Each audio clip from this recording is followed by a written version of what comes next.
Hi, my name is Joe Jackson. And between the years 1990 and 2000, I did hundreds of interviews with musicians for the Irish Times in a slot that was originally called the Joe Jackson Interview. When Paddy Woodworth, the newspaper's arts editor, launched its now legendary Sound and Vision double page spread. The name above the title idea was his. And I once said to Paddy, "Why me, Lord?" I was joking, though editors do like to be addressed that way. Paddy explained that he chose me primarily because we both believe that the arts should be central to political debate rather than relegated to the sidelines, and that as such, popular music, as an outgrowth of popular culture, could and should be explored from a socio-political perspective.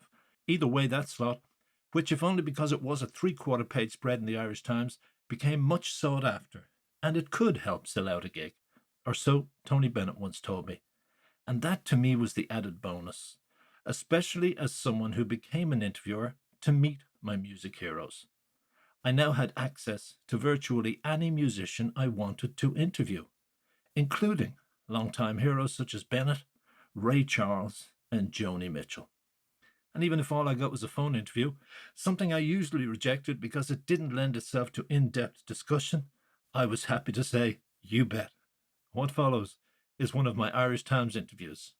Enjoy. This is Joe Jackson there, please. Check your list. Joe Jackson it is, yeah. It's Patrick Prendergast here. I'm with Bon Jovi. I've got Jon Bon Jovi for you. Thank you. Okay, goodbye. Bye.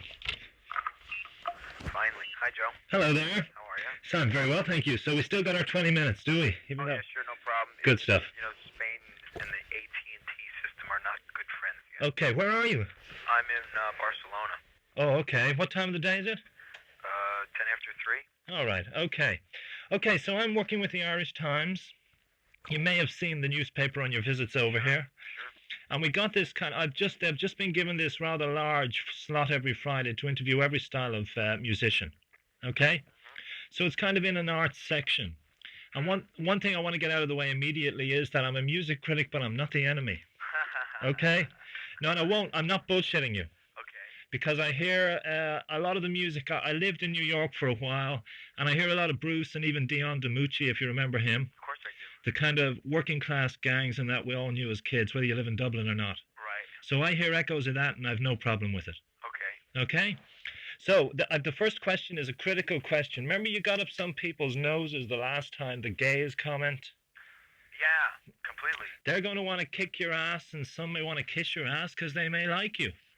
Do you accept that you may have had some fans in the audience who are gays?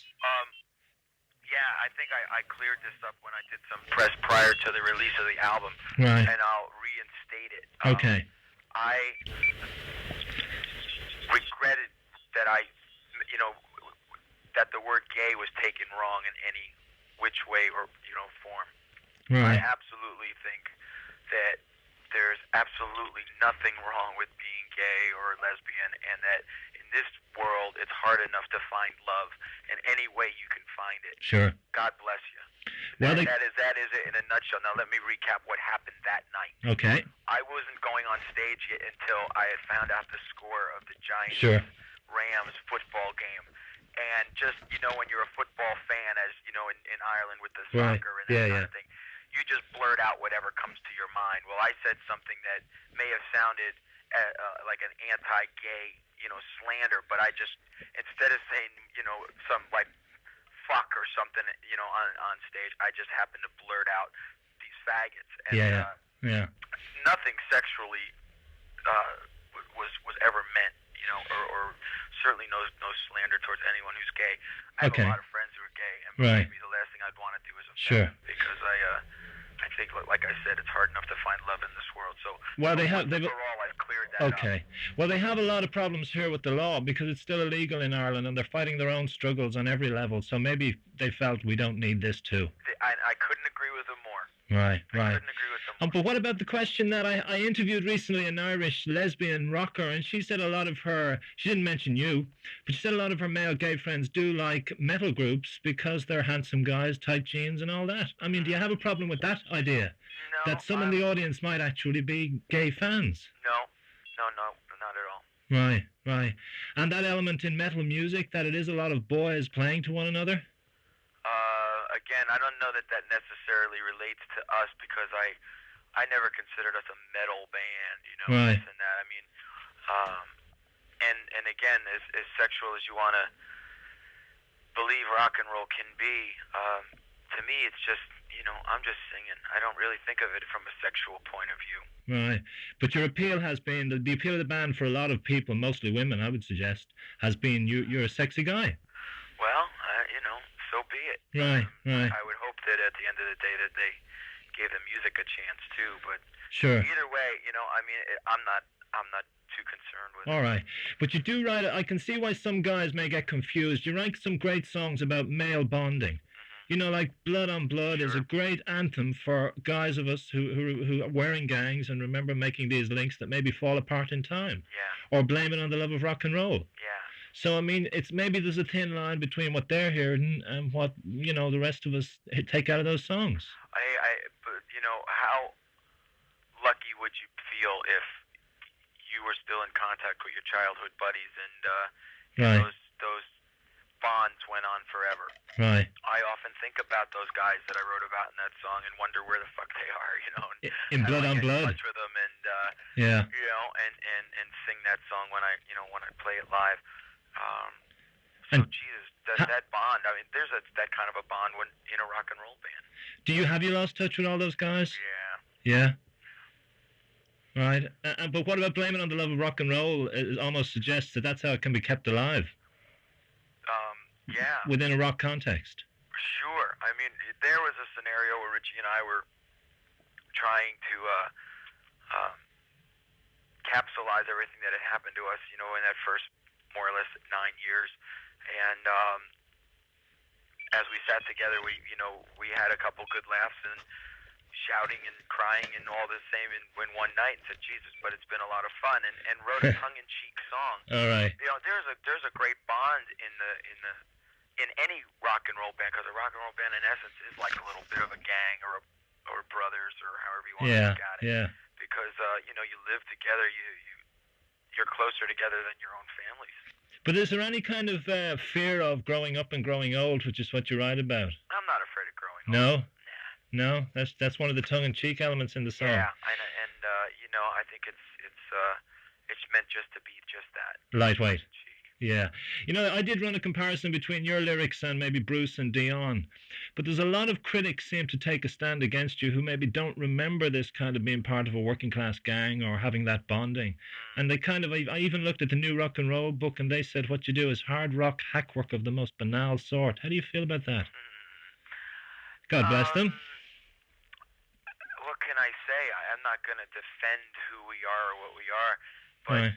10 years down the road, I guess I'm still making records, right. And very happily, thank you, So, as long as the people seem to like it, what can I do? I can't try to please everybody. Sure.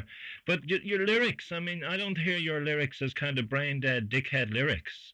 Thank You you. know what I mean? And I think Sure. maybe some critics hear the music first and see the poses and think of some asshole actions, and they say that's what his music or their music's about, and they don't look a little further. Well, you judge a book by its cover. Right. I mean, that's going to happen.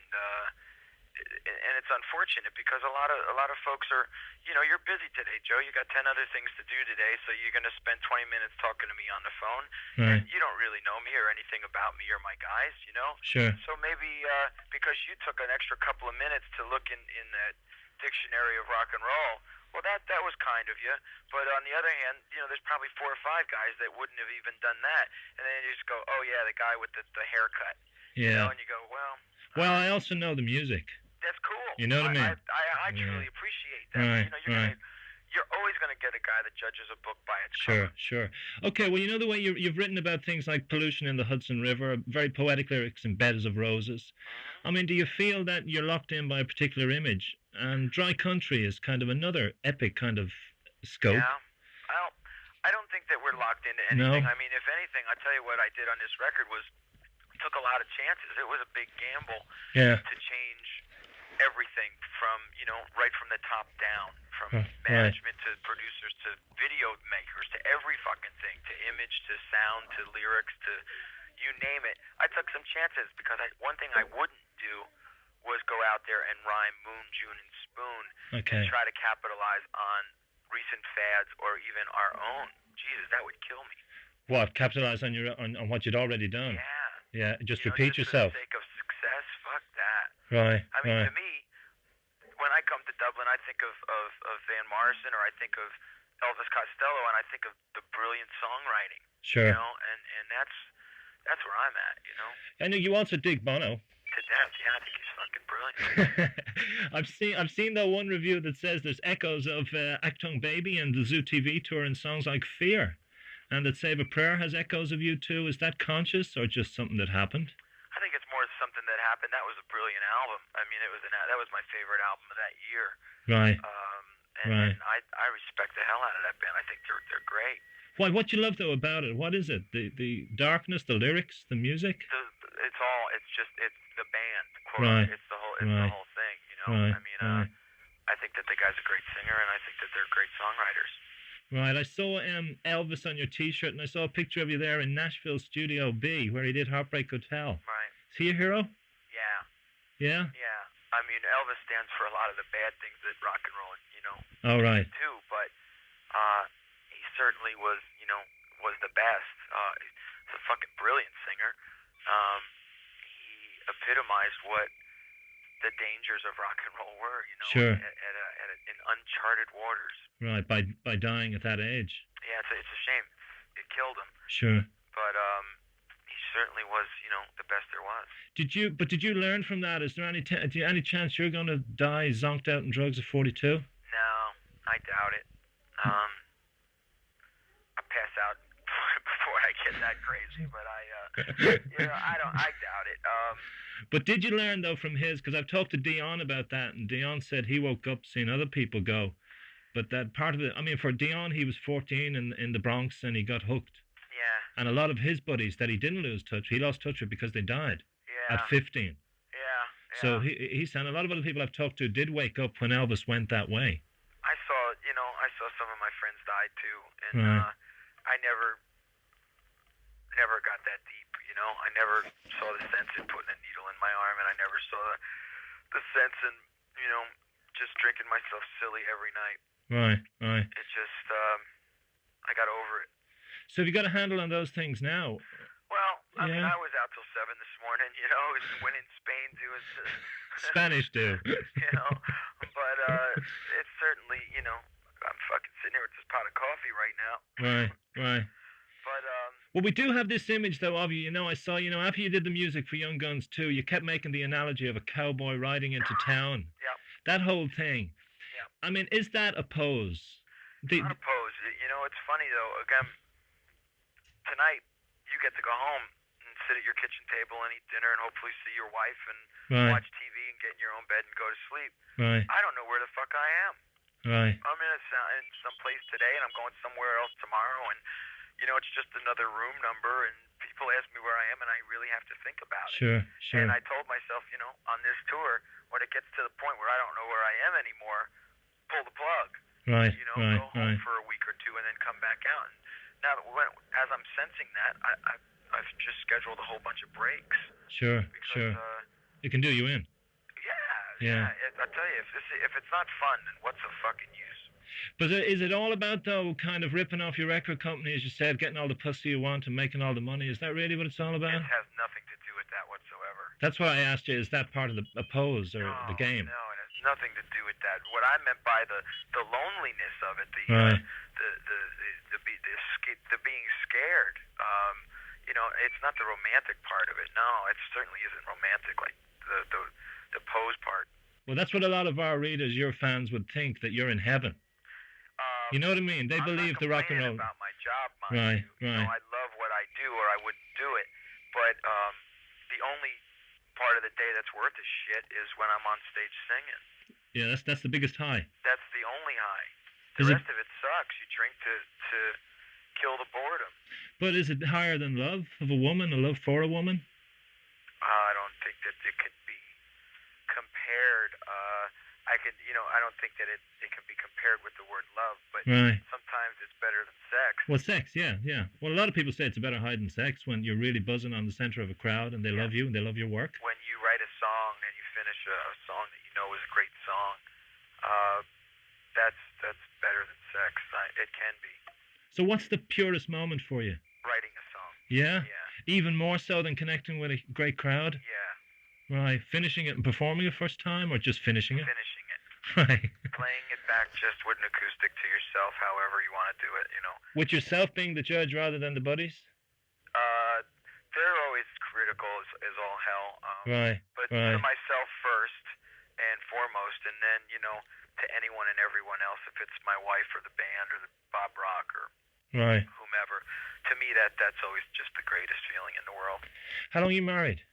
4 years yesterday. Okay, well, congratulations. Thank you. How does she deal with the loneliness of you being away and with all the women who are inevitably chasing you? Wow, she laughs at that. Is she with you? What I look like in the morning, but Is she with you on tour? no. All right. Actually, we're expecting a baby any day now. First? Yep. Oh, congratulations again. Thank you. Heartfelt congratulations. That's a good one. Okay, so how do you feel about that?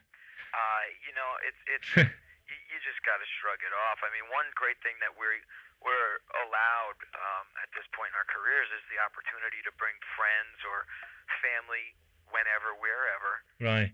with us. So while we're out touring, you know, you can say to your buddies, "Hey, come on, there's a plane ticket for you. Come All on, right. let's hang for a week." Right. And that's a real thrill. Okay. You know, it keeps you, you know, rooted a bit. And as far as all the, you know, the rules have changed, man. It's just not like it used to be. Sure, sure. In terms of excesses. Yeah. Right, because it's dangerous. So you mean in terms of sex, it's sex and really AIDS? dangerous, you know, I mean, it's a real shame that you know, a kid today has to grow up worrying about AIDS Right. and crack and Right. Yeah. you Yeah. know all the fun and the experimentation and Yeah. you know it was like it was sort of an experiment, right? And now it's like a game of Russian roulette. Sure, Or you know, sure. You want to die? Come here. You know. Yeah. Yeah. I Yeah. don't But know that it's worth it. But you had to have those fears previously to being married, or you know, I mean, it was there in 85, 86, 87. Those the Yeah, it same wasn't fear. as prevalent, was it? You know, No. I mean, we were young and crazy and had our fair share of stupidity. You know. Right. Right. Right. But would you have been afraid of AIDS? Sure. Yeah. Fuck yeah. Right. Right. Right. Did you ever have a test? Did you have to check? I've had several checks. Right. And you're okay. I'm okay. Would you have to do that before having a kid? Do you feel people should do that if they're going to bring Responsibility to, bring a child into the world? Sure, that's not a bad idea. I didn't do it for that reason. I mean, I had to do it for, you know, silly insurance reasons. Oh yeah. but, Yeah. Yeah. Yeah. Yeah. You know, I mean, better safe than sorry, and I Right. think that's a very wise thinking. If we're going to bring a child into the world. Yeah, Right, right. Is your wife the woman Dorothy, if that's how I pronounce it? correct. And what's her second name? Hurley. Hurley. Dorothea Rose Hurley. Oh yeah, this kid's gonna be more Irish than he is anything else. Okay, I've only the last couple of questions. So, are you going to end up doing a kind of tunnel of love, a dark-hearted exploration of love in a couple of years? I hope not. I hope I'm a lot happier Yeah, than it seemed Bruce was during Sure, that period. sure. And right now, I certainly am. sure. But would you accept that that too is part of love, that it can get dark and go back to yeah. light? Yeah, man, it ain't all, you know, roses, Sure. as they say. I mean, but I've recently found out, as part of growing up, that life isn't, you know, a bed of roses, pardon the pun. Right. Because, Nice you know, plug. I mean, it's all part of growing up, and it was a very exciting time for me to realize those things. Right, right. It's great of you guys to end the tour in Belfast, which a lot of acts neglect.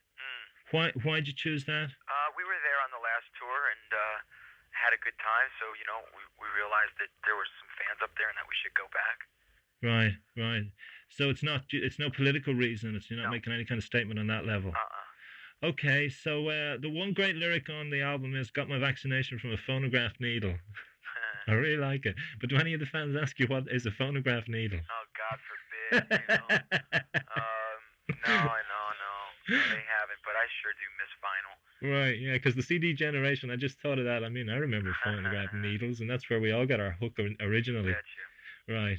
Okay, John, I thank you for talking to me, Okay, Joe. and I look forward to seeing the show. Thanks a lot. Thank you. Bye now. Bye-bye. Hi, Joe Jackson here again. And if you want to read the article that came out of that chat you just heard, check my website, joejacksoninterviewer.com. Also, if you'd like to be notified of shows that focus on hundreds more interviews like the one you just heard, why not subscribe to the Joe Jackson Interviews podcast? Either way, thank you for listening.